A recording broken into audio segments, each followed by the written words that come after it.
Hello friends, welcome to the success master. তোমরা সবাই কেমন আছো? আশা রাখছি সবাই খুব ভালো আছো। আমি সুস্মিতা। আমি তোমাদের জন্য ভারতীয় সংবিধান থেকে the constitution of India part 5 class নিয়ে এসেছি। তো পার্ট 5-এর মধ্যে যে টপিকটা আমি ডিসকাস করব সেটা হলো 5 ধরনের লেখো, 5 টাইপস অফ রিটেন। তো এই পার্টটা আমি ডিসকাস করব। প্রথমেই আমরা কনসেপ্ট দেখে নেব, তারপর গুরুত্বপূর্ণ কিছু কোশ্চেন আনসার ডিসকাস করে নেব। তো তোমরা স্কিপ না করে ক্লাসটা লাস্ট পর্যন্ত দেখতে থাকো, তাহলে আশা করি অনেকটাই কাজে আসবে। এখন তাহলে শুরু করছি আজকে ক্লাস পলিটি থেকে 5 ধরনের লেখো। শাসনতান্ত্রিক প্রতিবিধানের অধিকার, রাইট টু কনস্টিটিউশন রেমিডিস।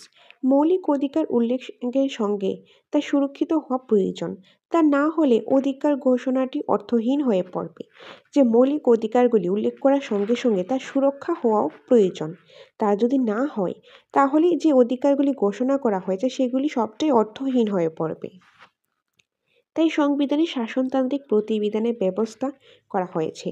তার জন্য সংবিধানে যে শাসনতান্ত্রিক সেটার প্রতিবিধানের ব্যবস্থা করা হয়েছে।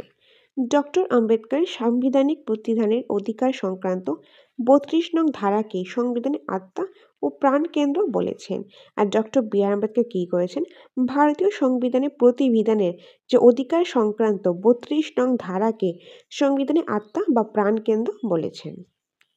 নাগরিকের মৌলিক অধিকারগুলি রক্ষার জন্য সংবিধানে 32 নং ধারা অনুসারে সুপ্রিম কোর্ট ও 226 নং ধারা অনুসারে হাইকোর্ট 5 ধরনের লেখো জারি করতে পারে।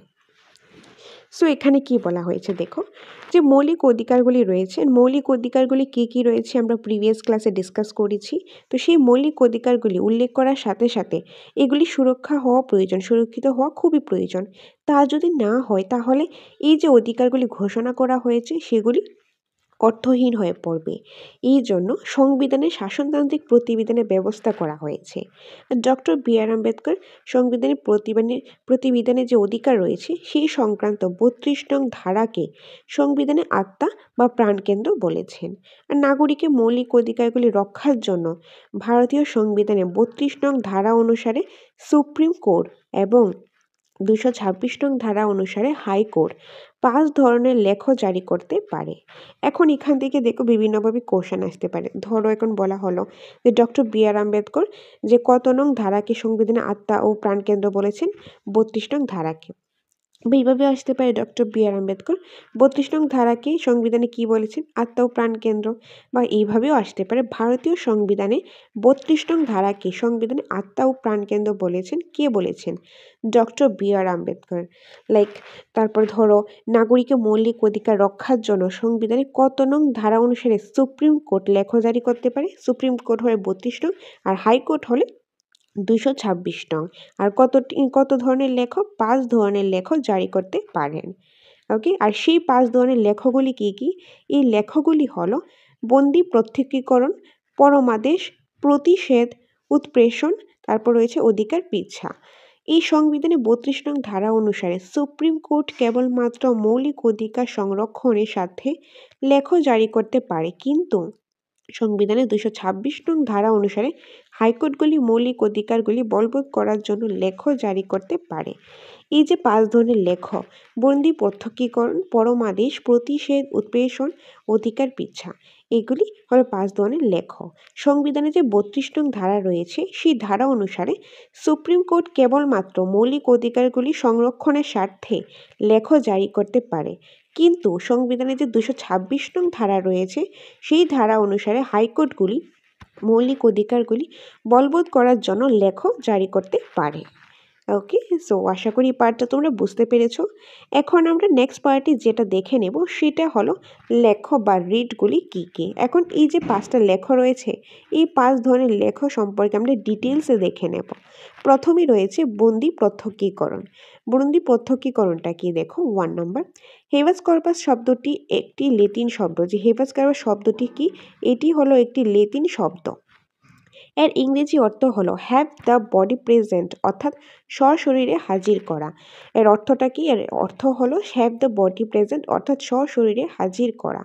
ধরো কোনো একজনকে কি করতে লাগবে, হাইকোর্টে বা সুপ্রিম কোর্টে প্রস্তুত করতে লাগবে, তাকে কি করতে লাগবে, তাকে যে সশরীরে হাজির করতে লাগবে।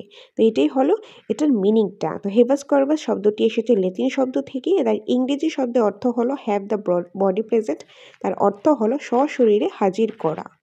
এর মাধ্যমে আদালত আটককারী কর্তৃপক্ষকে আটক ব্যক্তিকে আদালতে হাজির করার নির্দেশ দেয়। আর এর মাধ্যমে এটার মাধ্যমে কী করা হয়, যে আদালতে আটককারী যে কর্তৃপক্ষ, মানে আদালতে যে মানে আটকে রাখে যে কর্তৃপক্ষ রয়েছে, তাদেরকে কী করে, আটককারী যে কর্তৃপক্ষ রয়েছে তারা যে আটককারী ব্যক্তিকে আদালতে হাজির করার নির্দেশ দেয়। অর্থাৎ বলতে পারি খুব সহজ ভাষায়, ধরো যারা পুলিশরা রয়েছে তারা কাউকে গ্রেফতার করলো, তো পুলিশরা কি, তারা হলো ধরো এজ এন এক্সাম্পল আটককারী কর্তৃপক্ষ, তারা কি করে, তারা যাকে আটকে রেখেছে, যে ক্রিমিনালকে আটকে রেখেছে তাদেরকে আদালতে হাজির করার নির্দেশ দেয়। ওকে, তো এটা জাস্ট অ্যান এক্সাম্পল। নেক্সট রয়েছে আটক বিধিসম্মত না হলে আদালত আটক ব্যক্তিকে মুক্তি দেওয়ার নির্দেশ দেয়। যদি আটকটা বিধিসম্মত না হয় তাহলে আদালত আটক ব্যক্তিকে মুক্তি দেওয়ার নির্দেশ দেয়। যদি যাকে ধরো আটককারী কর্তৃপক্ষ আটকে রেখেছে, যেই কারণে আটকে রেখেছে সেটা যদি এখন কোনো একটা বিধিসম্মত না হয় বা কোনো প্রমাণিত না হয়, তাহলে আদালত কি করবে, সেই যে আটক ব্যক্তিকে যাকে আটকে রেখেছিল তাকে মুক্তি দিয়ে দেয়, তাকে মুক্তি দেওয়ার নির্দেশ দিয়ে দেয়। এই ব্যবস্থার মূল উদ্দেশ্য হলো বেআইনিভাবে আটক করা ব্যক্তিকে মুক্তি দেওয়া। আর এই ব্যবস্থাটার এই যে বন্দি প্রত্যক্ষীকরণ, এই যে ব্যবস্থাটা রয়েছে, এই ব্যবস্থাটার মূল উদ্দেশ্য হলো কাউকে যদি বেআইনিভাবে আটক করা হয় তাহলে সেই ব্যক্তিকে মুক্তি দেওয়া। ওকে, বেআইনিভাবে আটক করা হলে সেই ব্যক্তিকে মুক্তি দেওয়া হলো এই ব্যবস্থার মূল উদ্দেশ্য। তো এখন তো পরীক্ষাতে আসতে পারে বন্দি প্রত্যক্ষীকরণের মূল উদ্দেশ্য কি, চারটা অপশান দিয়ে দিল, তার মধ্যে এটা রয়েছে, তখন এটা আনসার করতে লাগবে, বেআইনিভাবে আটক করা ব্যক্তিকে মুক্তি দেওয়া। আর বিভিন্নভাবে কিন্তু এখান থেকে কোশ্চেন আসতে পারে, খুবই ইম্পর্টেন্ট একটা পার্ট। ওকে, নেক্সট রয়েছে পরমাদেশ। এখন আমরা দেখব 2 নম্বর লেখো পরমাদেশ। ম্যান্ডামাস শব্দটি একটি ল্যাটিন শব্দ। ম্যান্ডামাস শব্দটি কি শব্দ? ল্যাটিন শব্দ। আর এর অর্থ হলো উই কমান্ড। এর অর্থ কি? উই কমান্ড, অর্থাৎ আমরা আদেশ করি। তার অর্থ হলো আমরা আদেশ করি। আদালত এই ধরনের আদেশের মাধ্যমে ব্যক্তি, প্রতিষ্ঠান প্রভৃতি সর্বসাধারণের দায়িত্বে নিযুক্ত কর্তৃপক্ষকে সরকার আইনানুগ পদ্ধতিতে উপযুক্ত পদক্ষেপ গ্রহণের নির্দেশ দেয়। রাষ্ট্রপতি ও রাজ্যপালের বিরুদ্ধে পরমাদেশ জারি করা যায় না। যে রাষ্ট্রপতি আর রাজ্যপালের বিরুদ্ধে পরমাদেশ অর্থাৎ ম্যান্ডামাস জারি করা যায় না, মানে আমরা আদেশ করি, এটা জারি করা যায় না। এটা গেল পরমাদেশ। নেক্সট রয়েছে প্রতিষেধ। প্রতিষেধ কি? প্রতিষেধ শব্দটি হলো টু ফরবিড, অর্থাৎ নিষেধ করা, মানে কোনো কিছুর জন্য মানা করা, নিষেধ করা। এই লেখ জারি করার মাধ্যমে ঊর্ধ্বতন আদালত নিম্ন আদালতকে নিজ সীমার মধ্যে কাজ করার নির্দেশ দিয়ে থাকেন। মানে এই যে প্রতিষেধ শব্দটির অর্থ কি? টু ফরবিড, তার অর্থ হলো নিষেধ করা, কোনো কিছুর জন্য মানা করা।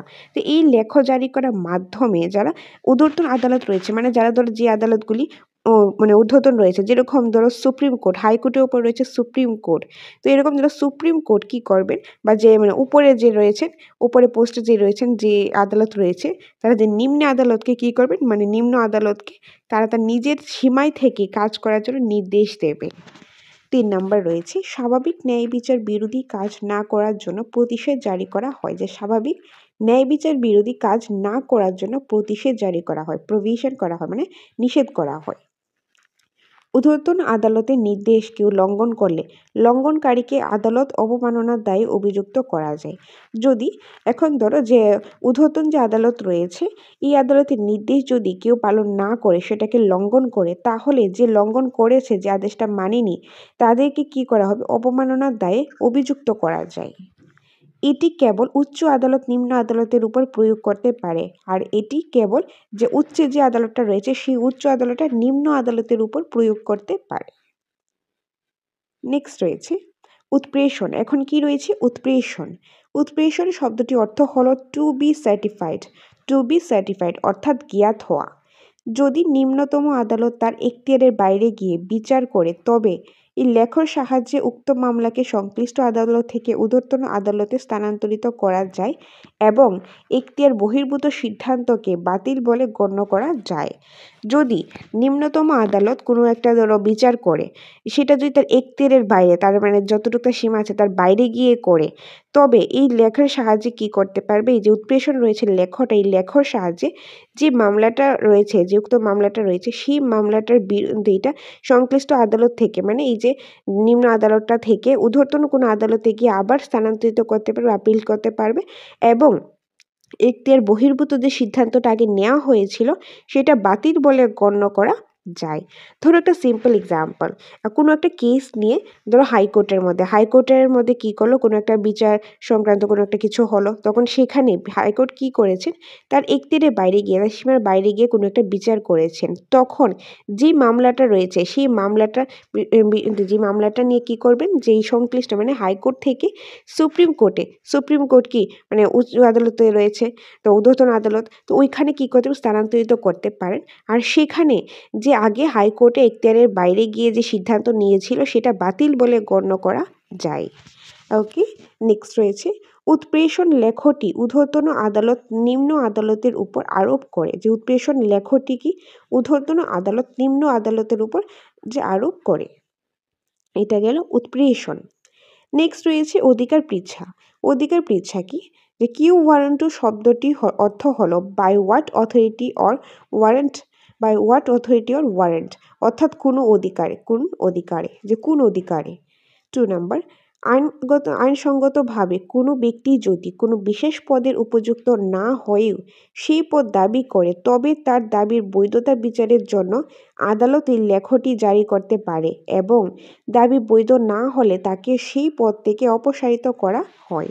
অর্থাৎ বলা হয়েছে যে আইনসঙ্গতভাবে কোনো ব্যক্তি যদি কোনো একটা বিশেষ একটা পদের জন্য বা পোস্টের জন্য উপযুক্ত সে না হয়, সে ওই পোস্টটা ডিজার্ভ না করে, তবে তাকে সেই পদটি কি হয়, সে মানে তার যে সে ওইটা ডিজার্ভ করে কিনা, সেই পদে উপযুক্ত কিনা, সেটা বৈধতাটা বিচার করা হয়। তারপর যদি দেখে সে ওইটা ডিজার্ভ করে না, তবে তাকে ওই পোস্ট থেকে, ওই পদটা থেকে অপসারিত করা হয়। ওকে, তো এটাই হলো এই অধিকার পৃচ্ছার যে মানে। নেক্সট রয়েছে লেখক প্রকার ও বিষয়বস্তু। এখন আমরা কি দেখব, লেখক প্রকার ও বিষয়বস্তু, রাইটস, টাইপস অ্যান্ড স্কোপ। 32 নং ধারা অনুযায়ী সুপ্রিম কোর্ট এবং 226 নং ধারা অনুযায়ী হাইকোর্ট মূলত 5 ধরনের লেখ বা আদেশ জারি করতে পারে, যেমন বন্দি, পৃথকীকরণ, পরমাদেশ, প্রতিষেধ, উৎপ্রেষণ, অধিকার পৃচ্ছা। তো এগুলি কি, এগুলির মধ্যে কি কি আসবে সেগুলি তো আমরা দেখে নিলাম প্রিভিয়াস স্লাইডগুলিতে। তো এখানে কি বললো, 32 নং ধারা অনুযায়ী সুপ্রিম কোর্ট এবং 226 নং ধারা অনুযায়ী হাইকোর্ট মূলত 5 ধরনের লেখ বা আদেশ জারি করতে পারে। আর সেই 5 ধরনের লেখ বা আদেশগুলি কি কি সেগুলি আমরা এখানে দেখে নিলাম, বা প্রিভিয়াস স্লাইডগুলিতে আরও ডিটেলসেও দেখে নিলাম, এগুলি মানে কি সেগুলি আমরা দেখে নিয়েছি। তারপর রয়েছে 32 নং ধারায় আরও বলা হয়েছে যে প্রয়োজনে সংসদ অন্য আদালতগুলিকেও লেখ জারি করার ক্ষমতা প্রদান করতে পারে। যে প্রয়োজনে, যে 32 নং ধারা আরও বলা হয়েছে প্রয়োজনে সংসদ যদি চায় অন্য আদালতগুলিকে লেখ জারি করার ক্ষমতা প্রদান করতে পারে। যদিও সুপ্রিম কোর্ট এবং হাইকোর্টগুলি কেবল লেখ জারি করতে পারবে এরকম কোনো বিষয় নির্দিষ্ট করা নেই, যে শুধু সুপ্রিম কোর্ট আর হাইকোর্টে লেখ জারি করতে পারবে এরকম কোনো বিশেষ নির্দিষ্ট করা নেই। 1950 সালের পূর্বে লেখ জারি করার ক্ষমতা কেবলমাত্র কলকাতা, বোম্বে ও মাদ্রাজ হাইকোর্টের ছিল। যে 1950 সালের পূর্বে মানে 1950 সালের আগে লেখ জারি করার ক্ষমতা, সেই পাওয়ারটা শুধুমাত্র কলকাতার হাইকোর্ট, বোম্বের হাইকোর্ট ও মাদ্রাজ হাইকোর্টের ছিল। কিন্তু বর্তমানে 2026 নং ধারা অনুসারে সমস্ত হাইকোর্ট লেখ জারি করতে পারবে। কিন্তু বর্তমানে 226 নং ধারা অনুসারে সমস্ত যত হাইকোর্ট রয়েছে সব হাইকোর্টই লেখ জারি করতে পারবে। নেক্সট রয়েছে ভারতীয় সংবিধান লেখ জারি করার বিষয়টি ইংরেজি আইন অর্থাৎ ইংলিশ ল থেকে নেওয়া হয়েছে, যেখানে একটি যে প্রিরোগেটিভ রাইটস নামে পরিচিত। মানে ভারতীয় যে সংবিধানে যে লেখ বা আদেশ জারি করার যে বিষয়টা, সেটা ইংরেজি আইন অর্থাৎ ইংলিশ ল থেকে ইন্সপায়ার হয়ে নেওয়া হয়েছে, যেখানে এটি প্রিরোগেটিভ রাইটস নামে পরিচিত। এখন দেখব আমরা সুপ্রিম কোর্ট ও হাইকোর্ট লেখ জারি করার ক্ষমতার মধ্যে বেশ কিছু পার্থক্য, যে সুপ্রিম কোর্টের যে লেখ জারি করার ক্ষমতা আর হাইকোর্টের লেখ জারি করার ক্ষমতা, তার মধ্যে কিছু ডিফারেন্স রয়েছে। সেই ডিফারেন্সটা আমরা দেখে নেব। তো কি ডিফারেন্স রয়েছে দেখো, এদিকে রয়েছে সুপ্রিম কোর্ট লেখ জারি করার ক্ষমতা, এখানে রয়েছে হাইকোর্ট লেখ জারি করার ক্ষমতা।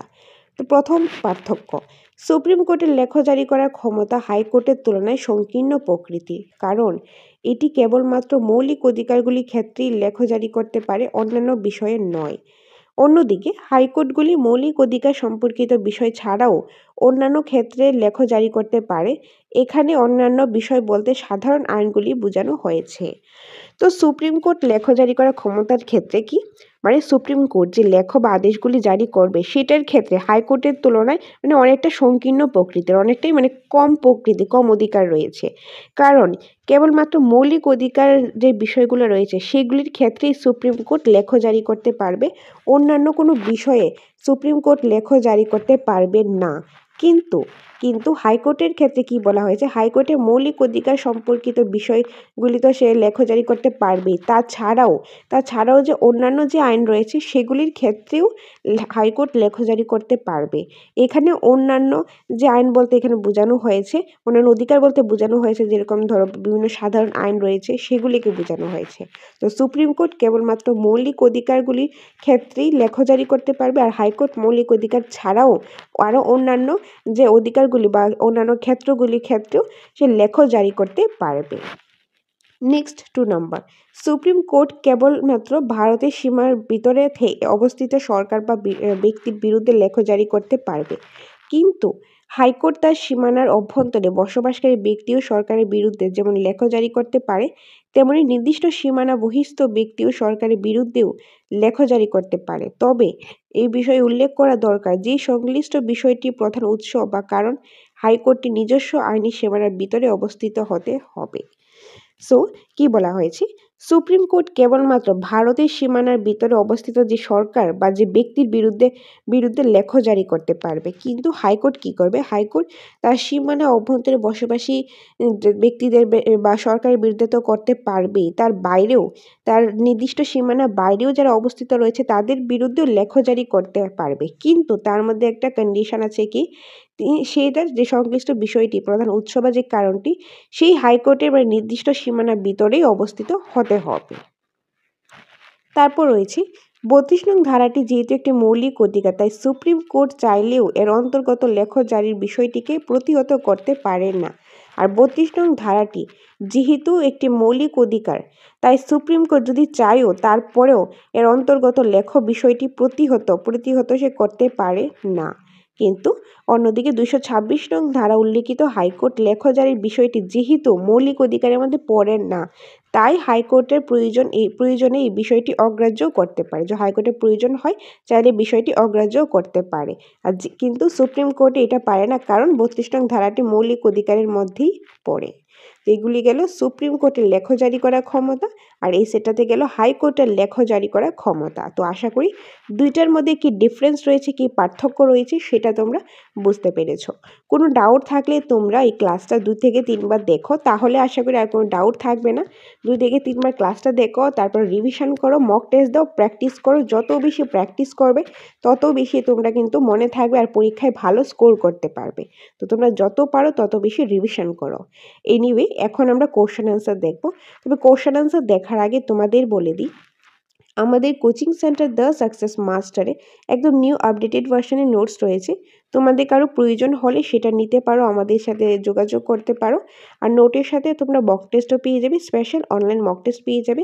তাছাড়াও মক টেস্টের সিরিজও অ্যাভেলেবেল রয়েছে, অফলাইন মক টেস্ট দেওয়ার সুযোগ রয়েছে, ক্লাস করারও সুযোগ রয়েছে। যেটা প্রয়োজন সেটা নিতে পারো স্ক্রিনে দেওয়ার নাম্বারে যোগাযোগ করে। এনিওয়ে, এখন আসি কোশ্চেন আনসারে। 1 নম্বর, 32 নং ধারাকে সংবিধানের আত্মা বা প্রাণকেন্দ্র কে বলেছেন? Doctor B R. আম্বেদকর। কত নং ধারা অনুসারে সুপ্রিম কোর্টে লেখ জারি করতে চায়? এই যে 32 নং ধারা অনুসারে। কত নং ধারা অনুসারে হাইকোর্ট লেখ জারি করতে পারে? 226 নং ধারা অনুসারে। ভারতীয় সংবিধানে কত ধরনের লেখ জারি করার ক্ষমতা রয়েছে? 5 ধরনের। হেবাস কর্পাস শব্দটির অর্থ এসেছে ল্যাটিন শব্দ থেকে। আর হেভাস করবাস শব্দটি অর্থ কি? হ্যাভ দ্য বডি প্রেজেন্ট, অর্থাৎ সশরীরে হাজির করা, সশরীরে হাজির করা, হেভাস করবাস। নেক্সট রয়েছে বন্দি প্রত্যক্ষীকরণের মাধ্যমে আদালত কী ধরনের নির্দেশ দেয়?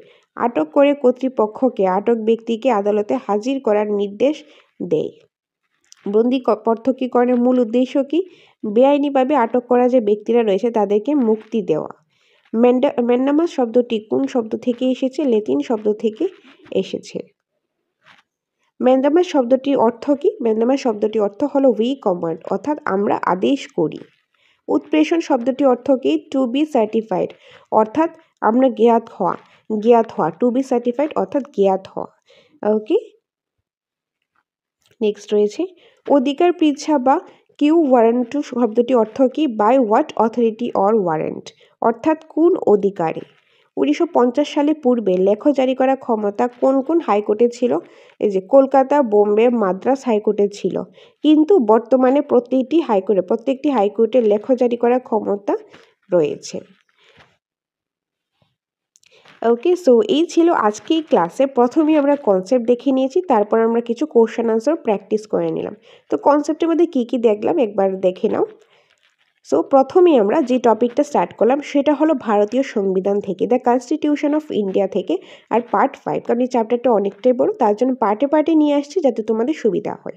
সো প্রথমেই আমরা কি দেখলাম, যে শাসনতান্ত্রিক প্রতিবিধানের যে অধিকার আমরা দেখলাম, তার মধ্যে কিছু লেখ রয়েছে, যে 32 নং ধারা অনুসারে সুপ্রিম কোর্ট, 226 নং ধারা অনুসারে হাইকোর্ট, কী কী লেখ রয়েছে সেটা আমরা দেখে নিলাম। তারপর লেখগুলি এক এক করে দেখে নিলাম। প্রথমেই বন্দি প্রত্যক্ষীকরণ অর্থাৎ হেবাস কর্পাস, তারপর হচ্ছে পরমাদেশ ম্যান্ডামাস, নেক্সট রয়েছে প্রতিষেধ প্রহিবিশন, নেক্সট রয়েছে উৎপ্রেষণ হলো গিয়ে সার্টার, তারপর রয়েছে অধিকার পৃচ্ছা কু ওয়ারেন্ট। ওকে, তারপর দেখলাম লেখ প্রকার ও বিষয়বস্তু। নেক্সট দেখলাম সুপ্রিম কোর্ট ও হাইকোর্ট লেখ জারি করা ক্ষমতার মধ্যে বেশ কিছু পার্থক্য রয়েছে, সেগুলি দেখে নিলাম। তারপর আমরা কিছু গুরুত্বপূর্ণ কোশ্চেন আনসারও দেখে নিলাম। তো আশা করি তোমাদের কাছে ক্লাসটা ভালো লেগেছে, তোমাদের কাছে ক্লাসটা হেল্পফুল লেগেছে। So friends, the success master coaching সেন্টারের নোটস অ্যাভেলেবেল রয়েছে, একদম নিউ আপডেটেড ভার্সনের নোটস রয়েছে। টেট 1, টেট 2, এসটিজিটি সম্পূর্ণ সিলেবাসের নোটস রয়েছে, এবং নোটের সাথে স্পেশাল মক টেস্টও রয়েছে। তোমাদের যদি কারো প্রয়োজন হয় তোমরা আমাদের সাথে যোগাযোগ করতে পারো স্ক্রিনে দেওয়ার নাম্বারে। তাছাড়া অফলাইন মক টেস্ট দেওয়ার সুযোগ রয়েছে, ক্লাসও রয়েছে। টেট রিলেটেড যেটারই প্রয়োজন, ক্লাস হোক, মক টেস্ট হোক, অনলাইন কিংবা অফলাইন, কিংবা স্টাডি মেটেরিয়ালস হোক, সেটার জন্য তোমরা আমাদের সাথে যোগাযোগ করতে পারো স্ক্রিনে দেওয়ার নাম্বারে। ওকে, সো এটাই তোমাদের সাথে শেয়ার করা ছিল। সকলকে অসংখ্য ধন্যবাদ পাশে থাকার জন্য। তোমরা পাশে আছো বলেই তোমাদের জন্য আমরা ক্লাস নিয়ে আসতে পারি। এইভাবেই তোমরা পাশে থাকো, সাথে থাকো। দেখা হবে পরবর্তী একটা ক্লাসে। Thanks for watching.